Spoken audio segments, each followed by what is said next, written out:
at what is the state of the forest reserve in Ghana. Ghana has witnessed a significant decline in forest cover over the years. Once blessed with a vast expanse of thriving rainforests, our country now ranks among the tropical nations with the highest percentage of deforestation.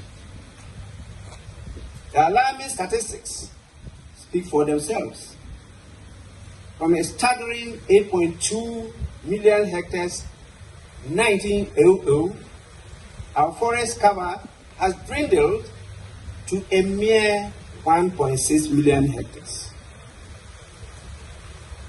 This distressing trend highlights the environmental degradation caused by various factors, including informal small-scale gold mining and those who engage in what is called gather and sell, which in the Ghanaian palace, Galamsey, we will add 300 more trees, bringing the total to 700.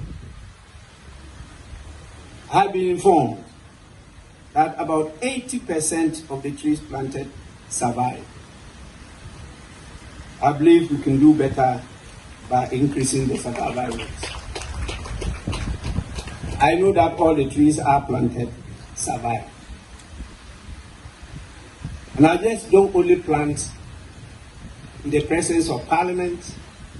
I also reach out to the Forestry Commission and acquire more for planting anywhere I have possession of the land. Forests, the large lungs of our planet, play an irreplaceable role in mitigating the impacts of climate change.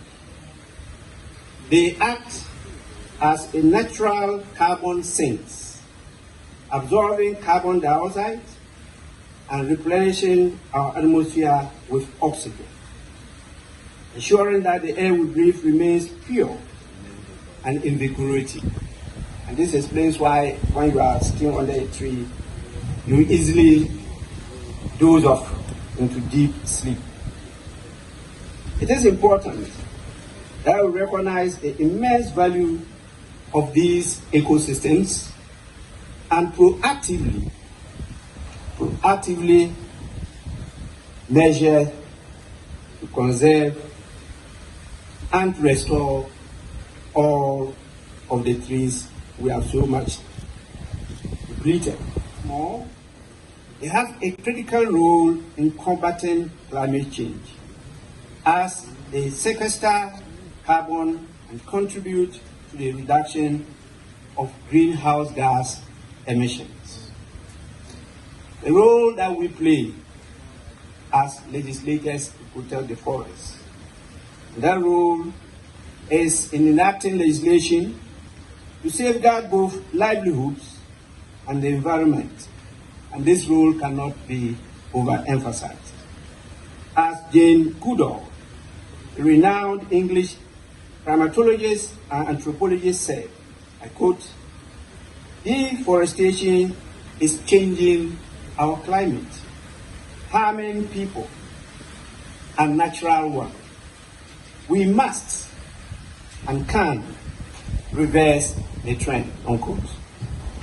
This year's theme aligns with the consequences we face where we disregard the vital need to protect our ecosystems and forests. Forest offenses have negatively affected our environment, and it has also made the work of the Forest Services Division a bit challenging.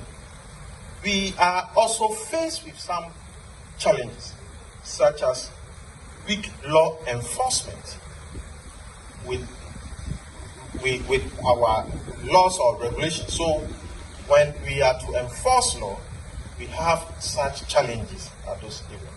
Delay in addressing some forest offenses in the courts has also been faced by the organization. Stakeholder support from traditional leaders, from other institutions and opinion leaders has also been a challenge to address some of these impacts on our environment. And judiciary, security, etc. has all been a challenge. So we need a support from all and sundry to make sure we combat this menace within the communities. And so I will call on my honorable members of parliament within the various constituencies to support the Forest Services Division. I know a lot of members, honorable members, have been doing this, but we want this to be continued.